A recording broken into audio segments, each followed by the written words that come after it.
Good morning, good afternoon, good evening, and welcome to another episode of the GitOps Happy Hour, where we don't drink unless it's Diet Coke, at least for me. That's I am Chris Short, executive producer of the OpenShift TV. I am joined by the one and only GitOps Extraordinaire, Christian Hernandez. How's it going, Christian? it's going good. It's going good. I can't believe the year is almost over. To be honest, it still feels like March, I guess, for Right. everyone. Yeah. Yeah. March But 279th or whatever it is. Yeah. yeah, whatever it is, yeah. But I still yeah, it's good. I can't believe the year is almost over. But getting ready for 2021, right? We announced a bunch of summit stuff that's going to be Hmm. in-person summit stuff. So it's like, wow, what we're going to do stuff in person. Right. Didn't even dream of doing that in 2020, but towards the end of 2021, so check your calendars. We'll be doing actually live stuff. So I'm excited about that. I don't know about you, Chris, but I'm a I little mean, little yeah, I'm cabin fever excited to here. get back in front of people for sure, right? Yeah, Like definitely. Yeah. the idea of doing a live stream in front of people again would be great. Yeah, you yeah. know? Yeah, well, it'll be cool to do like the GitOps Happy Hour on the road, right? Like that Right. would Like be that'll be that would be awesome. fun. Yeah, Yeah, that that'd would be be cool, awesome. right? Yeah, and that'll be more like a meetup, right? So it'll be more, Yeah, these hopefully will more, be yeah, smaller, tighter yeah, events, not like a big 20,000 blowout kind of thing, yeah, right? Yeah. yeah, yeah, exactly. So I So dropped a link in chat for everybody to, see what they want on the summit side. yeah. So there's definitely check that out.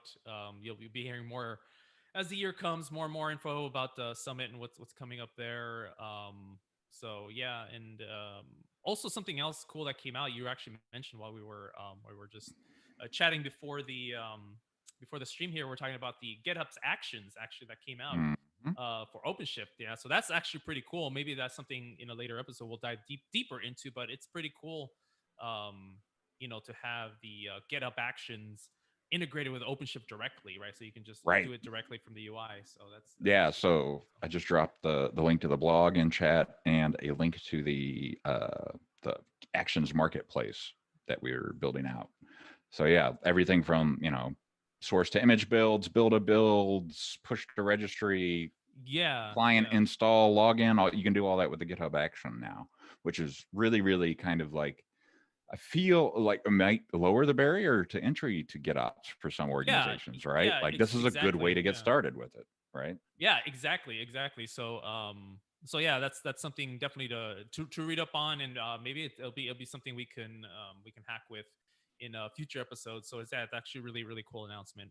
So Yeah. but this week, This really, week, yeah, we're talking about storage, right? So nothing but the storage. nothing but the storage and storing. I always like to do these little puns. So storing it, right? Because Hmm. um, Yeah. handling storage in GitOps gets a little tricky, right? So this is a question that comes up a lot of the times, right? Especially when someone who's is getting started with GitOps gets a little further down the line. They're like, well, how do I manage storage with GitOps? Like, how do I manage things that need state, right? Stateful things. For example, like a database, right? Like if you're running a database, Yeah. your data is something you want to keep around, right?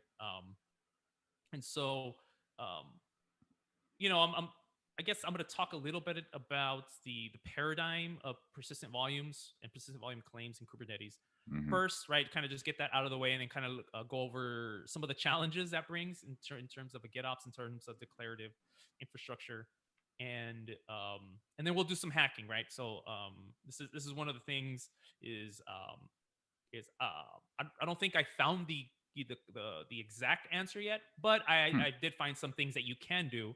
Hmm. Again, like I've said this before, I'll say it again. This is some of the things that the Canadians have said is like this is like an ever changing thing, right? This is Right. like a journey. Like we use journey. I think it's overloaded a little bit, but like this is like truly a journey. Like some of the things I think Andrew joked is like GitOps happy hour. What's GitOps this week? Because it keeps changing, right? So Right. That's a good point. It's an evolving field, right? Like, and yeah, it's it, ever evolving. and that's a good thing. Like, believe it or not, right? Like the fact that it's has mass and momentum and is building up and changing is a good thing because that means it's healthy as a concept and Yes. as Yeah. a Yeah. deployment process or a management process, however you want to use it, right? Like Yeah. Yeah. it, Exactly. Exactly. it's So, well, and yeah. it's funny. I do. I did a talk about GitOps like before, actually, literally like a month before we're all ordered to shelter in place, no more travel. And a lot of questions came up, and I always say it's like this is like as soon as more and more eyes get on it, more and more people have opinions, and other people go, "Oh, I never thought about that. That's actually a good Mm, idea." So, mm-hmm. um, so yeah, so cool. Let's get rolling here. I'm not going to inundate you guys with slides. Yeah, it's just a few. And if you want Just the a few. slides, they are available That's right. already. Let me drop They a are link to that available, real so you quick. can, yeah, you drop that into Got the it. chat there. Yeah. So yeah, so persistent volumes storage is like there's like a broad spectrum of Yeah. like storage you can use. Right? It just depends on where um where you're running, right? So like Mm-hmm. on-prem, a lot of people are going to be using things like NFS, right? Or like Fiber Channel, or like Mm-hmm. the NetApp Trident, right, plugin. Yeah. These are some of the things that are actually um, that are built into. I think they're built into the tree, right? The code tree Mm. for Kubernetes. This is like before we've had the CSI, right? So the container Yeah. storage interface. Now everything's moving over to CSI, right? To use Mm-hmm. CSI and have that common interface to interact with storage, right? So good news is storage is getting a little easier. Some of the things that used to take a lot of manual intervention now it's kind of just getting a little automated, right? So Yeah. um, And when I think of CSI, I think of like the OCI is creating a standard so that we yeah, can yeah. all kind of understand how to interface with these things, right? As opposed to it being that kind of hodgepodge. Oh yeah, this Hmm. command and that command, and oh yeah, I forgot to connect this thing. And yeah, Yeah, yeah, creating that exactly. Yeah. standard interface is going to help a lot more than hurt, if that makes sense. Yeah, yeah, yeah. It'll and a lot of things started moving over to it already. Like I know Yes. AWS has already like if you're using ABS volume, that already has a CSI in front of it. Hmm. Um, so a lot of these things are moving over to CSI, but but if you've been around Kubernetes a while, right? There's this concept of like the PV persistent volume and PVC persistent volume claim, right? So it is essentially persistent volume is nothing more than a definition on how to connect to storage, right? Like how and what kind of storage that storage provides, right? So persistent volume could be things like an NFS server, right? So NFS, has things like, okay, well, what's the IP address? What are the mount options? What's the path? That sort of thing, right? How to Yeah, connect to a security options, all that fun stuff. Yeah. yeah, security options, what modes, right? Like Hmm. can more than one instance mount this, right? Because if you're using block storage, you can't or shouldn't. And if you're if you're using like NFS or file based storage, like you can, it's a file, it's a network file storage. So Right. and there's a one-to-one mapping usually, right? So there's a persistent volume, there's a claim that says, hey, um, I need storage of X capacity of X has these parameters, right? I need storage that has read write many, that's Mm. this big, that is of this class, meaning like, it's fast storage, slow storage, whatever, tiered storage. Right. And you kind of, and all of this is abstracted, I think, at every layer. I think even at the admin layer almost, right? Because you just, as an admin, you kind of just define the PV and the claim just kind of automatically matches to it. So it's sort of a when you create a persistent volume definition as an admin, it's like the first match wins, right? So Right. it's not um uh there's at the base level, there's no way, you don't define this PV matches this um PVC, right? I mean, just conceptually, right? Obviously there is ways to do it, but and essentially what happens is that once you define the volume and once the claim matches the volume, the node actually mounts that, right? It's the node that actually mounts that storage and then presents it to the container, right, inside. So this is kind of a diagram kind of showing like I have a claim that wants to mount a specific claim.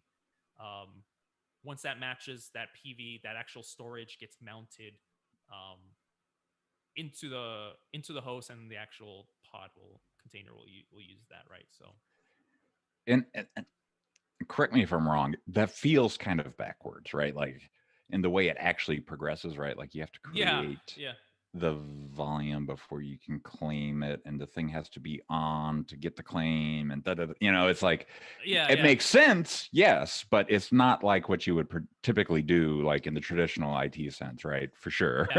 Yeah, correct. Yeah, correct. Yeah, a lot of that stuff is like happens even before the application even right touches Right. the operating system. So it does make sense, like you said, but it seems kind of like backwards a little bit, right? And so yeah, so this is kind of the high level consumption model for PVs, right? Um, so in the olden days of Kubernetes, right? Like we're not even talking that long ago, but Yeah. but it moves so fast, it feels like 2 forever, years right? ago. Yeah, 2 years ago. It does feel like forever though. Like this stuff was like you would have to do a lot of this stuff. And now, I mean, you can do it this way now, obviously, but Right. this had to be done manually, right? So you would have an admin that defines persistent volumes, right? You have to create um, if you want a Mhm. one-to-one relationship, you have to create a one-to-one, that many persistent volumes. Right. If you wanted to have a pool of volumes that could be consumed, right? Like if you kind of want to have that self-service, you have Mhm. to actually predefine those. So an admin will then define a persistent volume, and the end user will then define the claim, right? So this is kind of like an admin end user task, right? Like the admin has to define the PV, and the user defines the claim. Once a match is found, the claim, then the user has the right to claim that storage, right? Obviously, so that's why they call it a claim. Um, and then the mount happens transparently, right, to the admin and to the user. The admin just defines how it's mounted. The actual mounting happens via the API, right? So the Kubernetes API. So, and then came dynamic storage, right? So this is kind of this was like actually really really cool. Like when it first came out, I thought this was like, oh my god, this is like really cool that this came out. Is essentially you create something called a storage class, right? Originally, a storage Yes. class was a definition of how you tiered your storage, right? Because as a storage admin, you have different tiers and of storage. Like I know I had different tiers of storage, right? So I had, you had fast SSDs, right? Like fiber channel. You have like slow spinning disks. You have stuff that's like nearline storage, right? And you have tiers, right? Depending on what the application needed, right? You didn't want to like give everyone SSDs, right? That's just not, financially feasible, right? In some places, right? You can't just have like fast storage for all, right? You need to like tier your storage. That was the original intent with storage classes, define those things, but kind of the byproduct of that is that the storage class then actually automatically creates that storage for you on the fly. So, for example, if you something like VMware, right, which is an example I'm going to go over, is Mhm. the VDMK, is the storage actually doesn't exist yet, right? So before, if I go back one, right, before, not only did you define the persistent volumes, but that storage actually had to exist. The storage, like I, as an admin, not only did I have to create the persistent volumes in Kubernetes, I had to actually walk over to the storage admin and say, please create the storage, right? Or I actually had to go to the command line and actually create that storage from this for it to exist, right? With dynamic storage provisioning, that storage doesn't have to exist. That storage only exists at creation time, meaning that when a user asks for storage, right? I want 2 gigs of read write many, and I want my tier to be a kind of good storage, right? I don't want the best, but I want pretty good storage, Right. right? Maybe it's a web server. And so that claim goes to the API server. The API server then says, well, the good storage, you defined it as the NetApp SSD, Mhm. right? I will actually go and connect to the NetApp SSD API and create that storage on the fly. Right. So that storage doesn't exist until someone asks for it, right? Right. Um, Which is, like I said, kind of backwards. yeah, exactly, yeah. Yes, yeah, exactly. I want this storage. It doesn't exist yet, but this API would is going to create it, right? This Right. example is saying connected to a NetApp filer, right, which is probably using NetApp Trident, right, in this Hmm. example. Other storage providers have their own API, right, including us, right? We have our own OpenShift OCS API endpoint that is used, right? So the API server actually then it's kind of hands off for the admin. The admin defines the storage backends once, right? I define it once, and then whoever wants storage, it goes through the API, and then the API takes care of provisioning it. Mapping the provisioning it first, right? Because that's to provision it first, creates the PV, and then maps the claim, right? And then the admin is kind of hands off of that, right? Like you obviously control the storage access via what do you call it?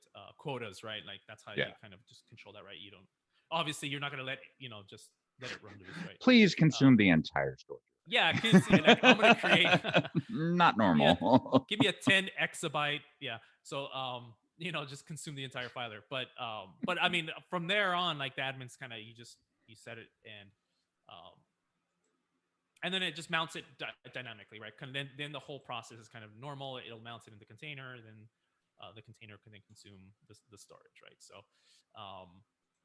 So that's like from a high level, right? This high level persistent volume claim. This is kind of Kubernetes 101, 102, let's say, Yeah. kind of stuff, right? Where it's like, how do I consume storage? Oh, I need a claim, you know, as a developer, as an end user, right? For developers who are watching, it's kind of transparent to you. You just submit a claim and you just magically get storage, which is It is kind of good, right? magical. Yeah, yeah, yeah. Yeah, That's a which good is good, right? Like experience. this, Yeah. it's an experience that we want actually, as an admin, we want you to Hmm. have. We want you to be able to consume storage without, needing to Filing worry about tickets and all kinds filing of fun tickets, stuff. Yeah. or even like worrying about what the underlying technology is, right? Like Mm. I want 2 gigs of pretty good storage, right? I want 2 gigs Yeah. of I fast want, storage, yeah. If I right? need 2 gigs of like database level storage, I want to be able to ask for that. Yeah, exactly. Yeah. So this is, kind of the design, and it's actually really good for a consumption model, right? But there are some challenges, right? Hmm. So there are some challenges in the GitOps world. So some of the challenges with like what we just saw, I'm going to go backwards, right? Talk about the last thing first is the dynamic storage provisioning, what we just talked about, right? By default, and this is just like the default, the storage reclaim policy is set to delete. So talking a little bit about the storage reclaim policy is that when I'm done as a developer, putting my developer hat on, when I'm done using the persistent volume, when I delete that claim, what should happen to the backend storage, right? Right. So there is retain, right? And then there's delete. There's also recycle, which is actually deprecated right now, or it's gonna be deprecated. It's still technically, but no one really uses it. Don't bother with it. Don't bother with it because it's gonna be gone anyway. So Mhm. I'll only mention it because you might see it in the documentation. But there's delete and retain, right? So delete is, and that's the default. So when me as a developer, if that persistent claim goes away, like for any reason, whether it be a disaster or whether I accidentally delete the project, the backend storage gets deleted. Yeah. So if I accidentally delete my project, I accidentally delete the storage. So Mhm. that may not be something you want, right? That may Right. Like you might want a you, safety net there, right? Like, yeah, you want to be able. So by default, so that's kind of some of the things with GitOps, right? Like if you want to recover from a disaster using GitOps, right? Because that's like the whole idea of GitOps. I just reapply my YAML. Well, mhm. you can reapply your YAML all you want, but your data's gone, so it's kind of okay. So And yeah, a lot of business processes live on state. Yeah. exactly, yeah.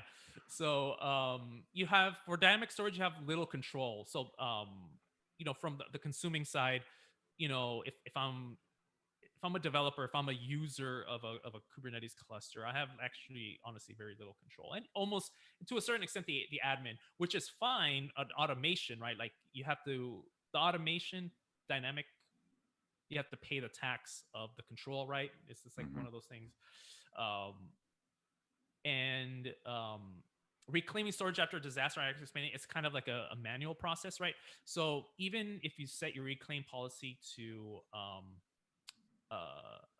retain, you have to make sure your application, there's some manual steps you need to Yeah, do in you order. have to go get that specific storage, right? Yeah, exactly. And you can't just automatically get that specific storage. You have to do some Yeah. Kubernetes patching. Mm-hmm. I'll actually put it in the chat once we're done. But there is a way to manually do it in case you guys are curious about it. It's actually a lot less work just to restore it from backup. To be honest Yeah. with you, Yeah. I so mean, it really is. yeah. So but and actually I can actually hear the collective groan of operations guys. Like they much rather try to mount the volume and see if it comes up rather than like try to restore from backup, because restoring from backup, just stuff gets lost, right? You can't just You're gonna be missing something. you're gonna be Like missing something. Yeah. So per second what's backups aren't really a thing. yeah. So quick story, right? And hopefully I don't go over. Like we're almost at the bottom of the hour, but Oh, you're fine. you know, quick story. Back at $ last job. We're taking snapshots every 15 minutes of the database, right? Like NetApp snapshots every 15 minutes. Mm-hmm. So a snapshot was taken at the top of the hour, and somewhere like 7 minutes afterwards, or or not even like even worse than that, like 13 or 14 minutes afterwards, a developer accidentally dropped the table, right? And so then another snapshot was taken right after. Like it was like timing was terrible, right? Oh no. And it's but it was a funny conversation, because it's like, well, let's like we need to restore the snapshot, but we literally lost 15 minutes. It was like, what do Right. you mean? And in that time, you just lost however many rows that you lost. In a high volume business, that's a lot of information that was That just. could be a lot of information, yeah. Mm-hmm. So like it doesn't, so restoring from backup is like a big thing. So I already hear that groan of like, oh, what do you mean I have to restore from backup? Like, I don't want to do that. Like as an admin, like, because it's like I just know the pain of going back to the business and saying, well, we lost so much dollars because we can't take more than 15 every 15-minute backups. It's just Right. Oh, yeah. just how it is, right? Some of the manual storing provisioning, right, that obviously has its drawbacks, its challenges. Storage needs to set up for each application, right? And that's not very cloud native-y, right? Like there's just a process, and I have to set up for each one, right? Keeping track of what is what, it's a little difficult, right? Of like what is connected to what. It's even true to a certain extent in dynamic storage. And more control, you have like more control in a manual, but it's more control just means more steps, right? There's more feature. Other things to consider, right? So like file permissioning, file permissions, especially in OpenShift, since everything runs as a random UID, is very difficult, right? Yeah. When you reapply your YAML to a cluster that you restored, its UID changes. So trying to keep track of permissions is really difficult. So you need to it's just some things to consider. And then how you restore from backup, right? So like, okay, I reapplied my YAML, I'm ready to restore from backup. Like how do I do that in such a way? Do I now I have to scale down the application, restore the backup, so like there's just a process, right? It's not just as easy as just we'll just restore from backup, right? There's just considerations, right? And just like I put here, sad face, right? There's no magic bullet, right? It's going to be it's going to be a combination of things. It's going to be a combination of backups, of whatever you can get from whatever. Yeah, If you had a retain policy by chance, not a yeah, if you delete had a retain, policy. trying to get that, Yeah, yeah, exactly. So even if you can mount that the original storage, um, you still may have to restore from backup, right? It's like you right. may, you know, data still may be missing, and you Yeah. may have to restore that data, from a backup somehow, right? So there's no magic bullet, but um, I do want to spend like this next half to just do a little exploring, right? Yeah. Let's dive in. So let's do a little my favorite my favorite part is hacking, right? So let me make this a little bigger here, There right? you So go. in my GitOps examples here, someone once asked me to drop this into the chat, and I will too. But like just like it says here, don't use this repo. I mean, if you Yeah. want, like you can look at it. But this It, is like very much my scratch disk. Like this yeah. is just This is your temp directory. this is my temp dirt. This is in no way reflects what you would need to do in a production system, right? So Right. like just got that caveat. Um, but let me use Octotree because we love Octotree, right? So Yes. I have a directory called storage ops, right? So I have one. Um, I have my. This is a very simple example, but I think illustrates the point, right? It's basically a two-tier application, front-end web database. Um, that database needs storage, right? So I have here my persistent volume claim, right? Right. So this is a PVC, and I say that I want something that's read write once, right? I want for in this instance I'm going to use block storage, Mhm. and I want it to be 1 gig, right? Okay. Dropping over to my Kubernetes cluster. Let's see, get pods, right? So I don't have OC get nodes. I have this on not AWS. I have this on vSphere, right? So if I do an OC get SC, stands for storage class, Hmm. I get the vSphere volume, right? And it's in Cool. provisioned. If I do an OC get persistent volumes, right? I have some persistent volumes because I use Minio for object storage here. Um, Nice. but this it doesn't show any other storage, right? It just basically says I have um, thin, meaning thin provision. I have this storage here. And then what the reclaim policy is, the default reclaim policy here is delete. So remember, like I said before, delete. Um, and so let's go back to here, right? This is the only, everything else is pretty much, just kind of just status quo Boilerplate type stuff. Yeah. boilerplate. Yeah, just simple application, right? We don't have to go through each and every YAML. I'm pretty sure pod service route is pretty generic, right, for everyone. Mhm. And so I have Argo CD here set up. So let's create a new application. I'll call this price list, right? I'll do default. I'll do manual, right? So we can see stuff go on. Okay. Get off examples, and I have a storage slash. I think it's called storage ops. Storage Double ops. check. I need to coin that before like Hitachi or NetApp. I wouldn't be surprised if it's already coined. Copyright systems, right? Like, I need storage ops. That's going to be the next big thing. Yeah. Storage ops, and then I'm going to use storage dynamic, right? Storage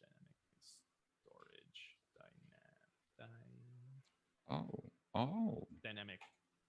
Storage ops is defined. It's actually a package in Go. What's that?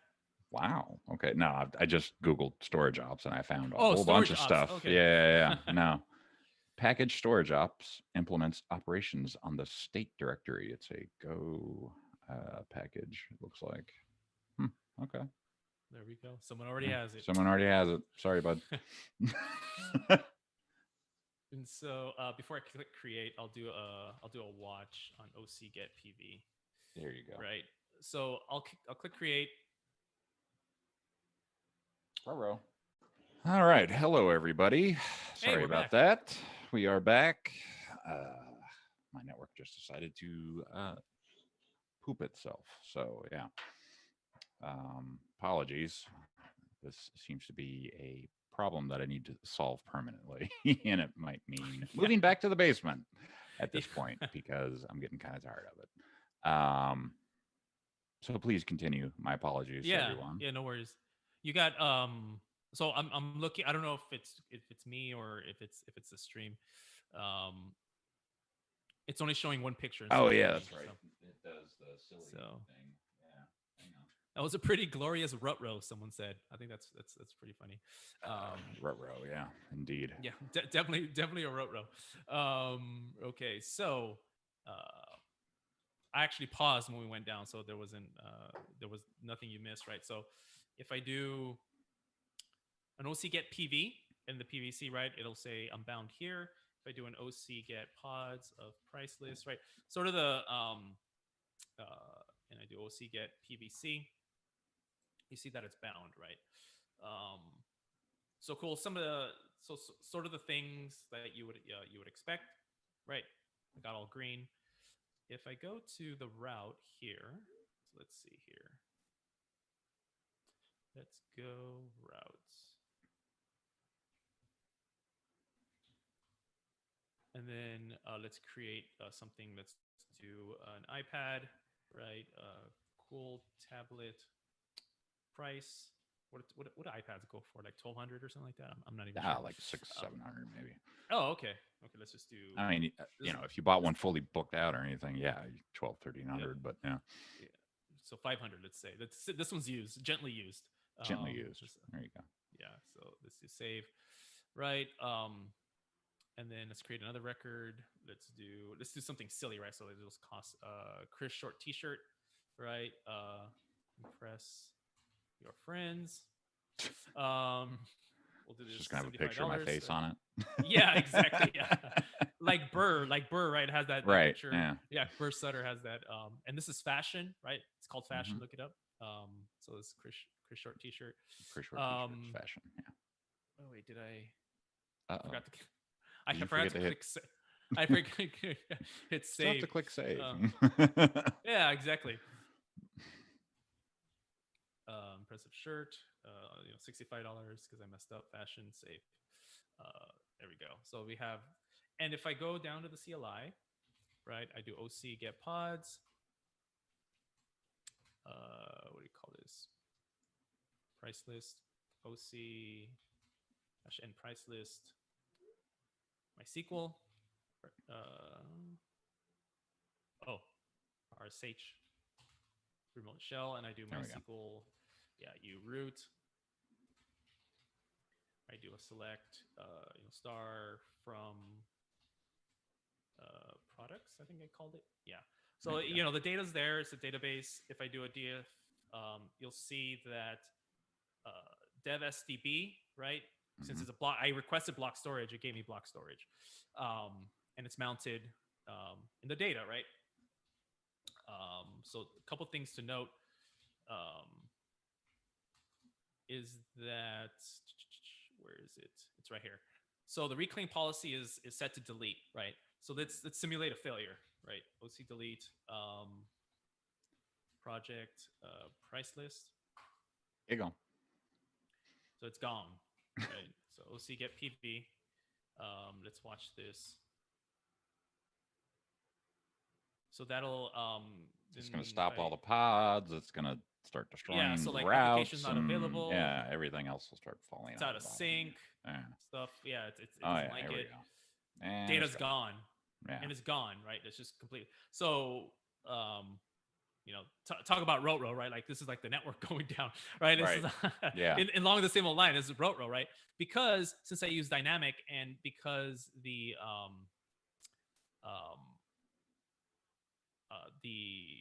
I'm using dynamic and the default reclaim policy was to delete when I lose my namespace by accident, right? Like maybe I fat fingered that. Maybe I have a bunch of price lists. It's gone, right? So if I click sync, if I sync again, yeah, it'll it'll create let's see, quota PVC, right? So yeah, it'll create it, but which is your data back? Yeah, exactly right. Is the data back? So the answer is no. It just deleted. Just hard no. Yeah. It's a hard no. Yeah, full stop. Right. I'm waiting for this to come up. The deployment come up. All right, so it's there we go. I like this view. It's pretty cool too. The network view because it shows you what's connected to what. But So yeah, so it's up. If I reload the page, yeah, my app is back, but there's no records, right? That's because I lost the storage, right? So Hmm. um, so there's a couple things. You can still use this model, but you have to do a database backup, right? So Right. you have to do MySQL dump or whatever of the data. You have to maybe have a job or cron job going. In Kubernetes, you can do cron jobs of it just basically dumping the database. Hmm. And so when you restore, right, when you do the one click restore of the applications, um, it'll you would have to then restart from backup and then do whatever it is need to do in order to get your application out back to the public. So Hmm. um, not saying that that method is wrong. It's just if you're going to go that route, that's just something you need to keep in mind, right? Something, I'm going to have to one take a you should be taking a back of your databases anyway, right? But but Yeah. two, also account for the time of restoring the backup before you go live, obviously, right? So and there's in future episodes we'll see ways to be able to do that, right? Because one of the future episodes I want to talk about like hooks, right, and sync waves, and kind of get things that'll those are just some of the things you can use in order to facilitate making this GetOps friendly. Um, so let's just delete this guy here. We'll start over. All right, watch PV. It's so funny when you switch to your terminal behind me, the screen went black. So it's So you're like, what? Yeah. So yeah. now you're I was nervous, like, right? yeah. Now it's like, did something happen again? Yeah, yeah. No, you're no, you're all Yeesh. nervous here. I am. I'm genuinely nervous that whatever's causing this is going to happen again. I don't know what it Yeah, is. yeah. And so, while that's deleting, let's look at the other method, right? So, um, the other method includes actually defining a PV. So let's look at this PV and see what the definition is right here, right? So, this is not using dynamic storage, obviously. This is using the manual way, the old school way. Hmm. Um, and I basically set the storage class name to null because I'm saying I'm not going to use a storage class. This is a direct connect, right? I'm not going through the API, that whole flow of using storage class, right? So I set that to null, right? And then this is sort of some of the things that you would expect, right? Storage 1 gig. I'm going to be using NFS, so I'm gonna click file system, right? Because that defines the Hmm. type of storage I'm going to use. Read write many, right? Because it's NFS. All right, very important. Persistent volume reclaim policy is retain, right? So I'm going to retain the data. I don't Yeah. want it to go away. I just want it to retain, right? And then so there's this claim reference, right? So meaning that when someone tries to claim this, I'm only going to satisfy the PVC that's named this way in the namespace named this way. So this is essentially along with line 7 and 8, right, which is labeling. I'm going to one match the label and two look for a specific claim reference. So this is how I do that one-to-one mapping. So I want to say this storage belongs to this app. This is fucking horrible. Oh, yeah. Yes. All right. We're Oh, back. are we back? I think so. see a weird. Yeah. Hang on. Oh, okay. Gotta fix this. Back. There we go. All right, folks. Sorry. I'm wondering if I'm having internet issues in the area at this Oh. point. And so just like anything else, I just like knowing myself, I probably went on and on before I even realized you were gone. So I'm not sure where I left off. Is so if someone can tell me. You were retaining storage. You were talking about retaining Okay. storage policy. Yeah. So here, retaining storage policy. So um so rewind. Sorry if I'm repeating myself a little bit here, but um I'm retaining the storage, right? Mhm. I'm saying only this claim, this claim name coming from this namespace can claim the storage. And this is the NFS storage backend, right? So if I go to my NFS here, right? So that's the storage backend for NFS. and then I do, um, something else I need to call out here. Um, if I do an ls-d here, notice I have these permissions set to 555 here. What I do have different here in my deployment of the database is that I'm using a supplemental group, right? So this container will run as in the group of 555. Again, like I said before, permissions are very important, because if I try to reconnect to the storage, my IDs are different. So I'm going to need to set up the supplemental groups here. So that's the one of the differences in the deployment. You can check it out in the repo. So I have the PVC, right, which is kind of the same. I kind of want to say,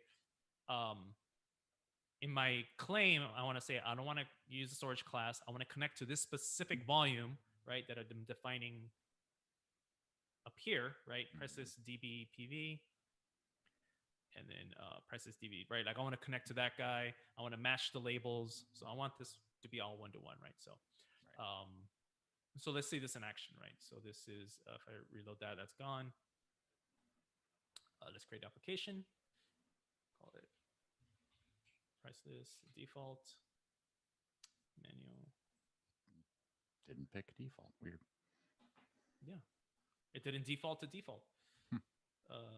So let's see if I call this right. Storage ops, storage. I'll just copy it.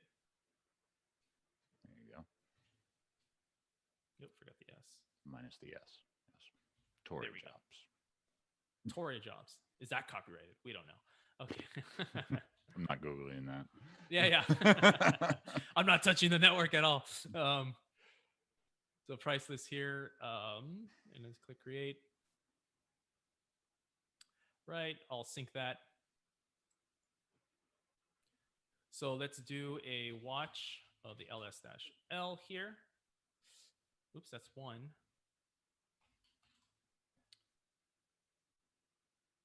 So then it's syncing now. So it'll create the storage. And as you can see, it's already starting to create that data in my NFS backend there. So, yeah, look at that. Awesome. So I'm creating the storage. It's doing, it's doing its thing. If I go here, I do OC get PV. I have the priceless DB PV. Reclaim policies retain, right? So I don't want to delete it. And I'm going to delete. This is the claim retain. So I'm not going to delete. I'm looking at this. That's why. Right. Yeah. It says retain, and that's the claim that's attached to, right? And then if I look at the backend NFS server, all the data is getting created. If I reload the page here, I get my app. Let's do an iPhone. So I know for this for sure it's a $1,200 device. Oh, yeah. If you're getting the Pro Max dealio. Yeah. Oh, yeah. So let's save that. Let's right. So we have that. Let's create another guy. Let's do network cable because we need one. Yeah, I'm going to be tracing one tonight and pulling it through something. Yeah, exactly. You'll be splicing today. Yeah. That's what, $5 or whatever. I will call this miscellaneous just to make it different, right? Right. So cool. So we have this data, right? Same as anything else, right? So let's simulate a failure.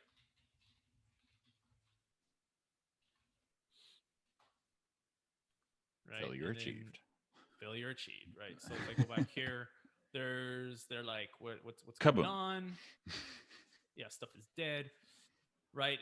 If I go back here, if I do OC get PV, it'll say a status. It was bound, but now it's released, right? Released, yeah. But I have it retained, so the data's still there, right? Right, and so in a cluster failure, actually the cluster will be gone. So if I do an OC delete, PV. The actual PV, right? The PV actual will be gone too, but the data will still be safe, right? The data will still be there. It's just the definition. The definition is gone. Gone. Yeah. The definition's gone, but we had retained, so it didn't touch it. Still, the data's all there. So this is kind of more analogous to like a cluster going down, not like a whole site going down. Right. Because hopefully, as me, I know me as an admin. Well, hopefully, if I just restore restore the application and just mount it, it should just work, right? Right. I don't want to have to touch my backups if I don't have to. And so now, that's, it's all yellow. It's out of sync. If I reload the page, oh no, I can't get my Christian Toast. t-shirt. Yeah. Where do I get it? So if I sync that, so synchronizing should start working. If I do OC get PV, the definition's back, right? And it's actually bound already. Wow. Right? So it's bound to the PVC, right? So it's bound. It's going through its thing. Now, if I reload the page, not only is my application's back, but all my data's back, right? Yeah. You got everything back. So I got everything back, right? So this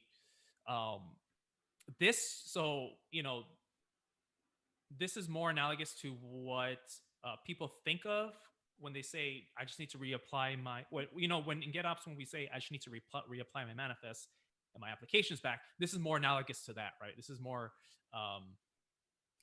this is closer to that goal than the other way. Not to say the other way is not valid. The other way is completely valid. It's just a little bit more manual, right? And this method might not even work for you. It depends on your application, but yeah, it really depends on your infrastructure and your apps, right? Yeah, your infrastructure, your apps, all those things. To me, I think this is more closer to GitOps in a way that I would do it, right? Right. And again, depending on the application, right? If I have an application that's a stateful application that that needs to be, like I'm running like an e-commerce site or I don't know, whatever. This is more, closely. Actually, this is funny. Is closely related to traditional infrastructure where I have like a one-to-one relationship between like my data, my database, and an application mounting a specific mount for that database, and but as you see, it makes kind of restoring a little easier, right? Right. If I lose my cluster, I can just reapply all these YAMLs, and if I took care of my storage right, the data's still there, it should just work, right? So should, in theory, yeah, it should just work, right? It's because essentially all that happens is that it just remounts the data, and the database, even after a database crash, the database can restore itself, right? Because it keeps track of those what do they call those? You had to ask me that right now. Yeah, they're like 16 meg bytes, right? Yes, what's it called? they're not. Is it called chunks, log something? Chunks? Or yeah, it's part of the log file. Yeah. But it's yeah. I think because it just keeps log a log entry? of all the changes first, right? And it writes not an those. entry. I forget. And then it reads those into the database. Anyways, we're not database experts. Right. Like. No, it's been a long time since I've had to do any kind of database optimizations. So yeah. Yeah. But like, it's actually built into the database, right? Like it's kind of the recovery part of it. So like if it can recover itself, it'll try to wall archives. I think that's what I'm talking about. Yes, I think. Yeah. Well, this is in Postgres, but yeah, wall archiving. Right. Write ahead log. Yeah. So that's what I was thinking. Yeah, there you go. That's yeah. Right. So it keeps track of those files and and it'll reread it. So like me as an admin, I would much rather have the database try to recover itself than me try to restore from a backup. Yeah, restore from backup. Like right. Yeah. Because you can, like, even if there's individual like rows and tables, like I can actually go to the backup and just extract those. And I'd rather do that, like input those manually, than try to restore the whole database, right? The whole. Yeah, because depending upon the site, like I've dealt with some really huge databases. And when you're like, and having to muck with them is you have to have some seriously fast storage or some amazingly like just blazing fast connectivity to put the data there, right? Like it's hard. Yeah, it's hard, especially in hashtag last job. We try to run the database all in memory, right? And so, Mm-hmm. Yeah. like if you have uh, a database that like barely touches the disk because everything's just trying to happen in memory. But that Mm. FS sync, man, that takes forever. Yeah. We try to flush those out. Mm. Um, so yeah, so that's kind of like two ways of doing this.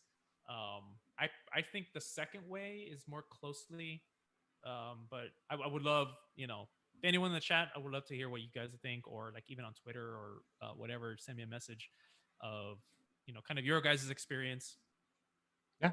and kind of your guys' thoughts of how you dealt with storage with GitOps, because it's going to be we can all have 12 factor applications, right? Like 12 No. factor, not everything could be stateless, right? Like you're gonna have some stateful workloads, Yeah. Your and business is built on state.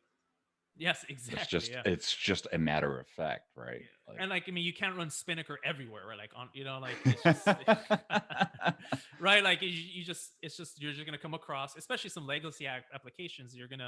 Um you're gonna run into some applications that you're just like this one. It just uses the database, and it stores the state. It's stateful. Mhm. Um and so yeah. Yeah, I don't I have just dropped anything our else. Twitter links in the chat in Yeah. case somebody wants to reach out. Feel free.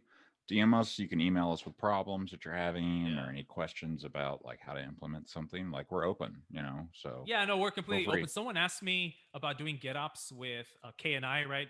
Or like virtualization on Kubernetes. Yeah. And I'm like, that's a good idea. Let me get back to Yeah. you on that. So feel free to Uh, reach out, because you guys give us ideas as well, right. on these shows. So I hopefully give you some useful information, and you guys give us some feedback. Maybe I'll bring Andrew on for that. I know it's kind of late for Ooh. him, but Andrew is a CNV guy, so Yeah. maybe have him on, and we'll hack together. That'll be a fun one. Here you go. So a little housekeeping, right? We're going on break, right? Yes, we are. We are taking a well-deserved break. So yeah, something that happens at Red Hat that's really really awesome is we have a like a recharge, and it's essentially the last week of the year. We do like kind of like a recharge. Like essentially, the company shuts down. Mm-hmm. Um, a lot of people take time off around that shutdown. So like I know myself, I'm taking PTO around that recharge day. So like essentially, I'm gone for 18 days. So it's actually something really cool, Yeah. really awesome that Red Hat does for its employees. But that being said, um, GitOps Happy Hour will return on the 14th, January 14th. Yes. So mark your calendars. We'll be back on the 14th, talking GitOps, but we're taking a little break. I know Chris. I know you deserve a break. I mean, you doing nonstop streaming. I'm pretty sure you deserve some time off. My network is telling me I need a break for sure. Yeah, Yes. exactly. Again, So apologies for the technical issues. Yeah. I am legit going to be in my basement tracing cables today and finding whatever I can to get signal up here on a hard wire. But yes, thank you for joining us for the GitOps Happy Hour. Thank you for making the show a success. Next year, we have big plans. It'll be a little bit glitzier, a little bit more glamorous potentially next year. A little bit more shine. A little more shine on the GitOps. Yeah, exactly. Yeah. So thank you all for joining us and making the show a success. And we appreciate any feedback you can provide, even if it is Chris's setup sucks. Please give him more money. That's totally fine. So yeah, and we want you all to stay safe, stay healthy, enjoy your holidays, enjoy the new year, but please do it in a safe and healthy manner. We want to see you come back. Yeah, we right. want to see you come back, definitely. We want more people to watch next year, not less. So we need you to stick around and tell your friends. So yeah. Awesome. All right. Cool. Any last words, Chris? Nope. I think that's it. All right. Thank you, everybody. Have Thanks, a happy everyone. new year. Take it easy.